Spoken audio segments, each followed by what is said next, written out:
Hello বন্ধুরা, আজকে আপনাদের এমন একটি দেশ সম্পর্কে জানাবো যে দেশটিতে ভিক্ষুকদেরও নিজেদের ব্যক্তিগত গাড়ি আছে। দেশটির নাম কুয়েত। মধ্যপ্রাচ্যের এই দেশটি আরব দেশগুলো থেকে একদমই আলাদা। এখানে একদিকে যেমন বোরকা পরিহিত নারীরা চোখে পড়ে, তেমনি দেখতে পাওয়া যায় স্কার্ট পরা তরুণীদেরও। এখানে মেয়েরা স্বাধীনভাবে যেমন গাড়ি চালায়, তেমনি স্কুল, ব্যাংক বা প্রাইভেট সংস্থা ও পুরুষদের সঙ্গে পাল্লা দিয়ে চাকরিও করে। এমনকি মহিলাদের ভোটে দাঁড়ানোর উপর পূর্ণ স্বাধীনতা দেওয়া হয়েছে দেশটিতে। বলা চলে কুয়েতে সবারই ব্যক্তিগত গাড়ি আছে।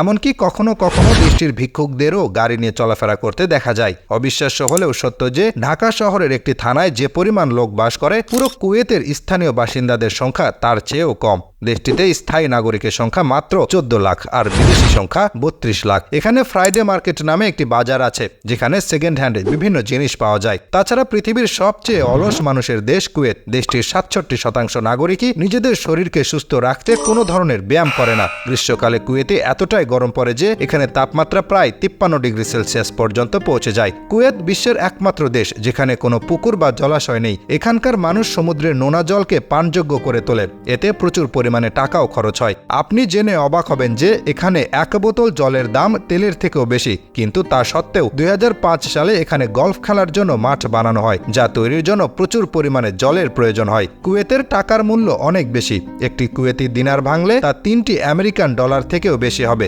বিশ্বের অন্যতম বড় তেলের ভান্ডার বলা হয় কুয়েতকে। দেশটির আয়ের প্রায় 90% আসে তেল বিক্রি থেকে। কুয়েতের মানুষরা খাবার হিসেবে এমন একটা বিশেষ রুটি খায় যা 2টার বেশি খাওয়া অসম্ভব। এটি দেখতে নান রুটির মতো, কিন্তু এত নরম নয়। কুয়েতের মানুষ আলখেল্লা পরে ঘোরাঘুরি করতে আর এই রুটি খেতে পছন্দ করে। কুয়েত দেশটির বেশিরভাগ মানুষ কোটিপতি। এখানে চাষবাস হয় না বললেই চলে, কারণ মাত্র 1% চাষযোগ্য জমি রয়েছে কুয়েতে। সরকার অনুমোদিত সেসব এলাকা বরাদ্দ করা হয় কৃষিক্ষেত্রের জন্য, যাতে সরকার ভর্তুকি দিয়ে পানি বিদ্যুতের চাহিদা পূরণ করা ছাড়াও কিনে নেয় উৎপাদন সামগ্রী। কুয়েতের মোট জনসংখ্যার প্রায় 75% মানুষ ইসলাম ধর্মের অনুসারী এবং খ্রিস্টান ধর্মে বিশ্বাসী মানুষের সংখ্যা প্রায় 19%। বাকিরা অন্যান্য ধর্ম পালন করে।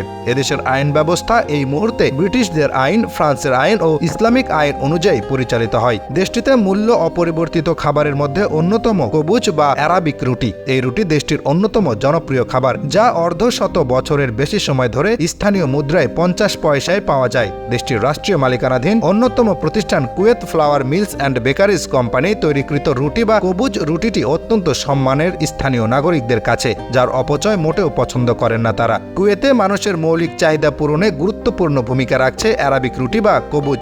দেশটির ধনী গরিব সবার প্রিয় খাবার হিসেবে পরিচিত এই রুটি। করোনা পরিস্থিতি ধীরে ধীরে স্বাভাবিক হলেও রাশিয়া ইউক্রেন যুদ্ধের কারণে বিশ্ব বাজারে প্রতিটি নিত্য প্রয়োজনীয় পণ্যে ঊর্ধ্বগতি লক্ষ্য করা গেলেও এর কোনো প্রভাব পড়েনি কুয়েতের কবুজে। তো বন্ধুরা, কুয়েত নিয়ে আপনার মতামত কমেন্টে জানিয়ে দিন, আর ভিডিওটি ভালো লাগলে লাইক দিন, শেয়ার করুন।